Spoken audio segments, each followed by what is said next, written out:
Baik, bismillahirrahmanirrahim. Assalamualaikum warahmatullahi wabarakatuh.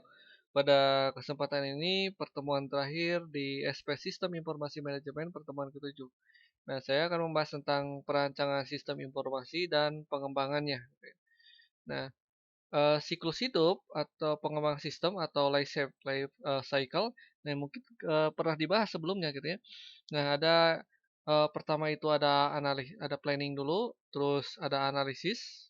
Nah, setelah ada perencanaan lalu dianalisis apa yang terjadi, apa yang dibutuhkan, lalu ketika sudah mengetahui, didesain, diimplementasi, ada pengujian, ada segala macam. Nah, ketika sudah diimplementasi ada eee, perbaikan atau ada beberapa error, maka di-maintenance atau diperbaiki atau dipelihara. Nah, setelah dipelihara apabila ada update yang lagi, maka kembali lagi ke planning.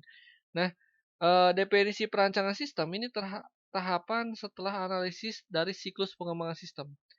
Nah, jadi, tahapan analisnya setelah yang beberapa materi sebelumnya. Terus persiapan untuk merancang, bangun, dan implementasi. Yang ketiga ini untuk menggambarkan bagaimana suatu sistem ini dibentuk.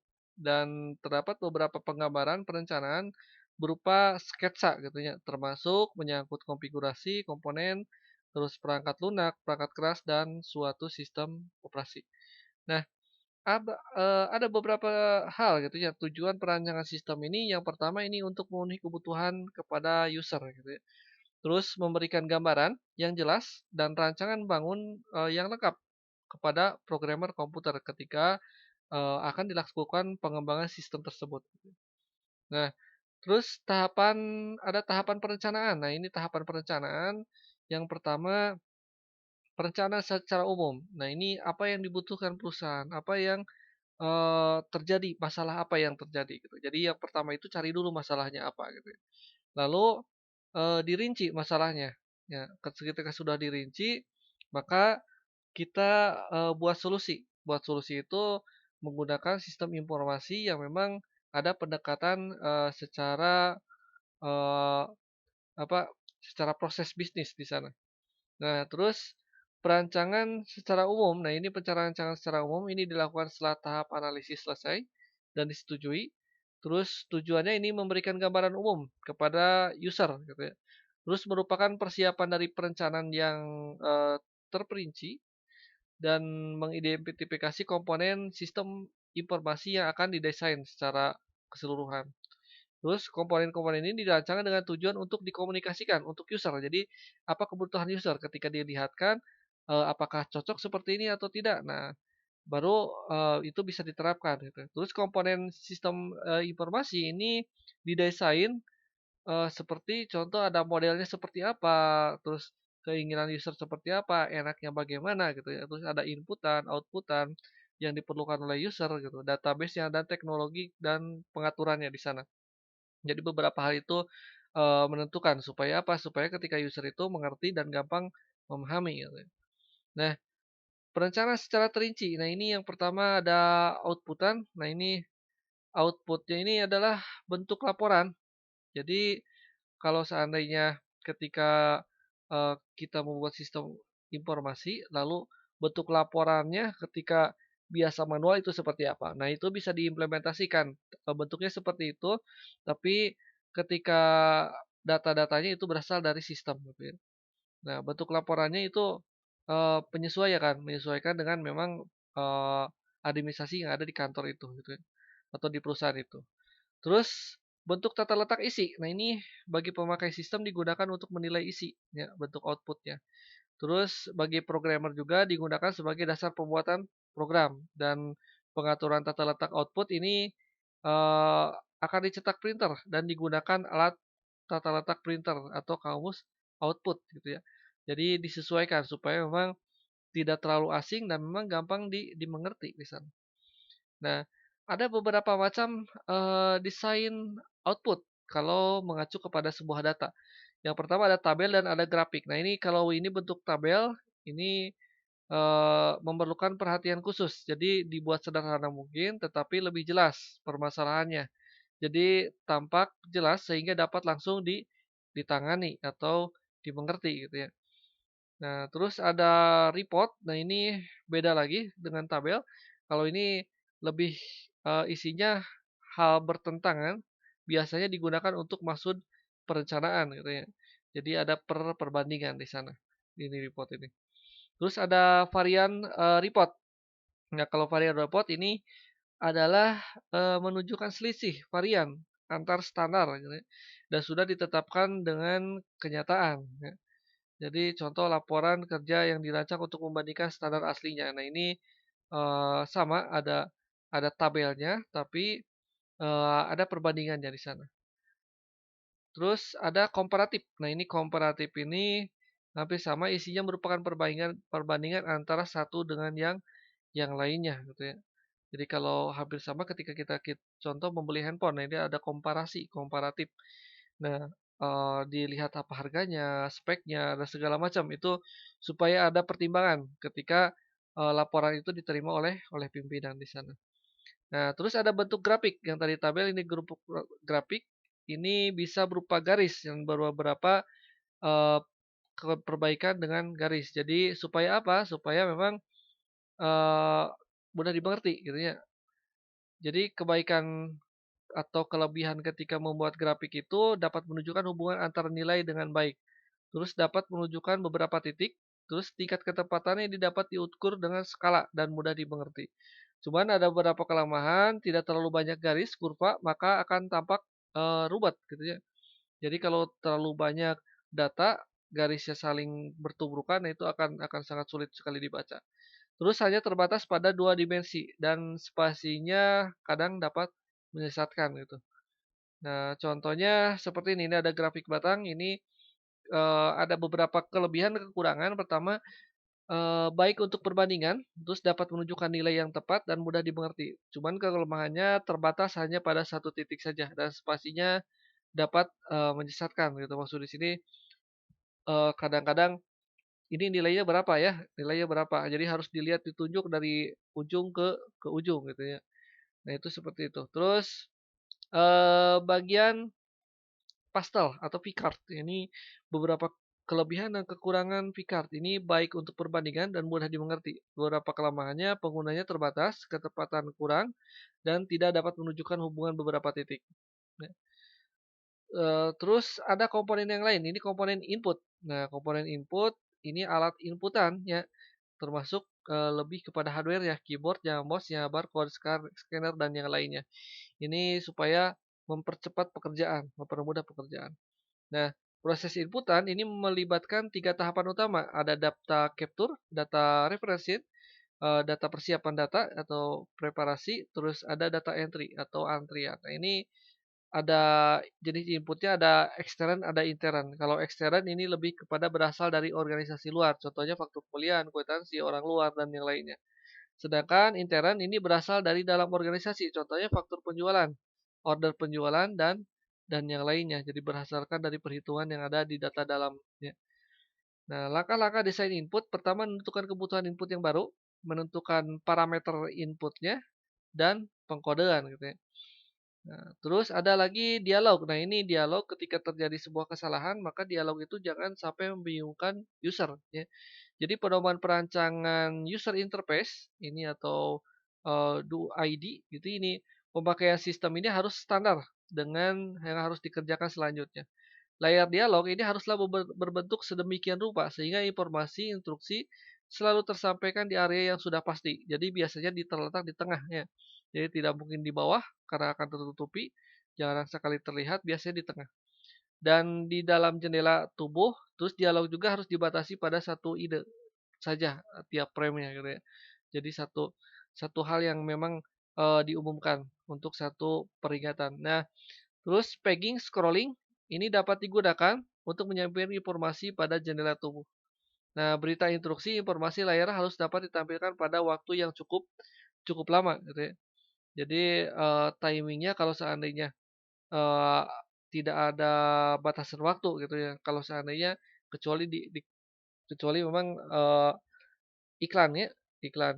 Tapi beberapa hal supaya kalau seandainya iklan contohlah membuat iklan, iklannya cuman dibatasi 5 detik. Maka kata-katanya itu tidak boleh panjang gitu ya, atau peringatannya itu tidak boleh panjang gitu. Karena tidak akan kebaca. Jadi usahakan memang beberapa kata, satu 2 kata 5 detik juga bisa kebaca semua. Pesannya itu langsung dapat dimengerti gitu. Jadi jelas, singkat, dan padat. Terus hindari penggunaan singkatan atau simbol ya. Nah, terus beberapa strategi pembuatan layar ini ada menu, ada instruksi, ada dialog pertanyaan dan jawaban. Nah, dialog juga terdiri dari dua, ini ada terdiri dari dua simbol dan suatu dialog dapat ditambahkan tergantung suatu kondisi tertentu. Ya, pilihannya dari suatu menu gitu ya. Jadi bisa kadang simbol, kadang teks gitu ya. Jadi tapi kebanyakan orang itu lebih nyaman dialog itu lewat simbol. Hampir sama ketika kita memakai handphone Android.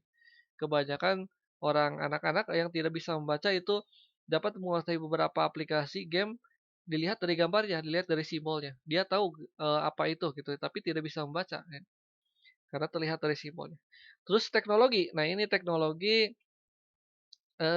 apa yang akan diterapkan di dalam perusahaan tersebut. Ini tergantung pada tujuannya, menerima input, memodelkan, menyimpan akses, mengirim ke keluaran, terus komponen penyusunnya gitu ya. Perangkat kerasnya apa, perangkat lunaknya apa, siapa teknisinya gitu ya. Dan langkah-langkah secara umum ini menentukan teknologi untuk sistem yang baru atau teknologi yang memang sudah ada gitu, menentukan jumlah teknologi yang akan digunakan. Nah, terus ada kontrol, ini pengaturan. Nah, ini mencegah atau menjaga terjadinya hal yang tidak diinginkan. Ini lebih kepada keamanan gitu ya. Jadi pengendalian secara umum. Jadi untuk pengendalian organisasi, dokumentasi, perangkat keras, keamanan fisik dan yang lainnya. Terus ada juga pengendalian aplikasinya, pengendalian masukan, inputan atau keluaran. Jadi tidak sembarangan orang yang bisa ngakses, ngehack dan segala macam. Nah, ada informasi sistem R-Worten Computer gitu ya. Nah, informasi sistem ini dibagi tiga hal, tiga sisi, ada organisasi, teknologi, dan manajemen. Nah, penggunaan informasi sistem ini secara efektif memerlukan suatu pemahaman teknologi organisasi gitu ya. Dan unsur kuncinya organisasi adalah orang-orangnya, strukturnya, proses bisnisnya, dan kultur itu sendiri ya. Nah, ini ada piramida level perusahaan. Nah, ketika terjadi diterapkan di sebuah perusahaan, sebuah sistem informasi, maka yang pertama itu eee, keinginan dulu manajemen ya, manajemen gitu, itu seperti apa keinginannya, laporannya mau bagaimana, supaya mereka mengerti ya. Terus, middle management atau scientist knowledge worker ini harus bisa menjelaskan kepada operational manager apa yang diinginkan oleh manajemen gitu ya. Nah, keinginan seperti apa, cara kerjanya bagaimana, itu disampaikan oleh middle dan operational manager itu lebih kepada menerima perintah dari sana, ya. Nah, level manajemen ini membuat keputusan strategis jangka panjang, memastikan kinerja perusahaan gitu ya. Jadi, eee, manajemen ini menengah, mengembang pelaksanaan rencanaan, ya, perencanaan, manajer senior gitu ya. Terus, pekerjaan produksi, jasa, prakerja menghasilkan jasa atau produk. Jadi lebih kepada keputusan ya. Terus tenaga ahli juga ini adalah, yang dipekerjakan untuk posisi bisnis utama, ya ini tugas khususnya dilakukan oleh organisasi, terdiri dari pemasaran, penjualan produk, pabrikasi gitu ya, terus akuntansi, keuangan, dan yang lainnya, ya. Nah ini, lebih kepada pembantu untuk pekerjaan di perusahaan, yang memang sudah mahir di sana. Nah supaya, pekerjaannya itu bisa bisa lebih handal ya, atau peningkatan SDM di sana. Nah, terus ada koordinasi pekerjaan. Ini suatu organisasi mengkoordinir pekerjaan melalui hierarki proses bisnis. Yang tadi dari atas ke bawah. Proses ini memungkinkan dokumentasi dan formal proses pekerjaan informal dan tidak tertulis seperti bagaimana cara menangani suatu percakapan di telepon, tidak. Nah, terus budaya organisasi juga menentukan. Nah, ini tahapan ini mempunyai kultur yang unik atau set fundamental. Nah, ini apa kebiasaannya? Karena memang setiap perusahaan itu beda-beda kebiasaannya. Ya, jadi dulu itu ada perusahaan Toyota sengaja membuat buku, dia itu membuat buku bagaimana cara sukses mungkin kalau kalau mungkin kayak kata kitanya gitu ya. Manajemen Toyota itu bagaimana supaya sukses dan itu rahasia perusahaan itu digembar-gemborkan langsung dibukukan ya dan dibagikan secara umum. Itu tidak merusak perusahaan karena memang Toyota itu sudah tahu ya, perusahaan dia ketika beritahu cara tata kerjanya, budaya organisasinya, tidak mungkin bisa diterapkan di perusahaan orang lain gitu ya. Karena beda budaya gitu, beda budaya di sana. Jadi sudah, perhitungan juga dari sana. Terus ada sistem informasi dan kompetensi perusahaan. Nah ini, sistem informasi juga merupakan suatu komponen kunci kemampuan manajemen untuk dapat mempertimbangkan tantangan yang dihadapi suatu perusahaan gitu ya. Dan dalam kemampuan manajemen untuk menciptakan produk dan jasa, mengelola perusahaan dan bahkan menciptakan kembali organisasi dari waktu ke waktu. Nah, peranan IT ini dalam sebuah perusahaan ini eh, dari beberapa alat yang digunakan oleh manajemen ini untuk menghadapi perubahan-perubahan itu sendiri karena perubahan itu adalah hal yang abadi, pasti akan berubah, inovasi akan terus ada gitu ya. Terus infrastruktur teknologi informasi perusahaan adalah suatu pondasi atau platform teknologi yang di atasnya suatu perusahaan dapat membangun sistem informasinya ya. Nah, terus ini adalah counter componentary approachment to information system gitu ya, atau MIS. Nah, ini ada beberapa hal, ada computer science, manajemen science, ada operational research, terus ada psikologi, ekonomi, dan sosiologi. Nah, ini kebiasaannya lebih kepada sosial, budaya, dan psikologi. Sedangkan dari sisi tekniknya ada computer science, operational research, ya, dan manajemen science. Ya. Nah, ini hakikat sistem informasi manajemen. Ini adalah mengkombinasikan pekerjaan ilmu pengetahuan komputer dan pengetahuan manajemen dan riset operasi atau birokrasi yang terjadi di perusahaan pada suatu orientasi praktis ke arah pengembangan solusi ya, sistem pada permasalahan dunia nyata dan pengelolaan sumber daya teknologi informasi. Ini juga terkait dengan isu tingkah laku sekitar pengembangan, penggunaan, dan dampak informasi secara khas yang dibahas dalam bidang sosiologi, ekonomi, dan psikologi. Nah, dalam pandangan sosioteknis, ini terdapat beberapa sistem kinerja optimal organisasi dapat melalui optimasi secara besar-besar bersama-sama ya, secara aspek sosial dan sistem teknis dan dapat digunakan dalam produksi di sana. Nah, ketika terjadi perubahan sistem ini teknologi harusnya dirubah dan dirancang. Kadang-kadang bahkan deoptimisi ya, jadi kurang optimis ya. Ya, untuk dicocokkan dengan kebutuhan organisasi dan kebutuhan individu. Nah, organisasi dan individu ini harus pula berubah melalui pelatihan, pembelajaran, perancangan perubahan organisasi, dan memikirkan teknologi yang ketika dibuat itu beroperasi dengan baik gitu ya. Jadi kadang-kadang ada beberapa perusahaan yang enggan sekali berubah atau enggan sekali menggunakan sistem informasi. Padahal memang itu adalah sebuah inovasi ya, inovasi dalam supaya apa? Supaya tetap bisa bersaing di dunia nyata ya di sana. Terus sosioteknik perspektif. Nah, ini ada sisi yang pertama ada teknologi dan organisasi. Jadi yang pertama alternatif satu, alternatif dua, alternatif tiga, lalu akhirnya menjadi sebuah final ya. Akhirnya saling bertemu. Jadi alternatifnya apa? Di organisasi teknologinya seperti ini, alternatif keduanya seperti apa, ketiga seperti apa. Akhirnya ketika kultur dari beberapa langkah itu sudah ditentukan, maka bisa dipertemukan dua hal antara teknologi dan organisasi gitu untuk sebagai inovasi. Nah, terus sosioteknik dan kinerja ini dalam suatu perspektif sosioteknik kinerja suatu sistem dioptimalkan ketika kedua aspek teknologi ini dan organisasi satu sama lain melakukan penyesuaian antara lain satu dengan yang lainnya sampai dicapai kesuksesan yang memuaskan gitu ya. Baik, itu saja. Terima kasih atas perhatiannya. Saya tutup. Wabillahi taufiq hidayah. Wassalamualaikum warahmatullahi wabarakatuh.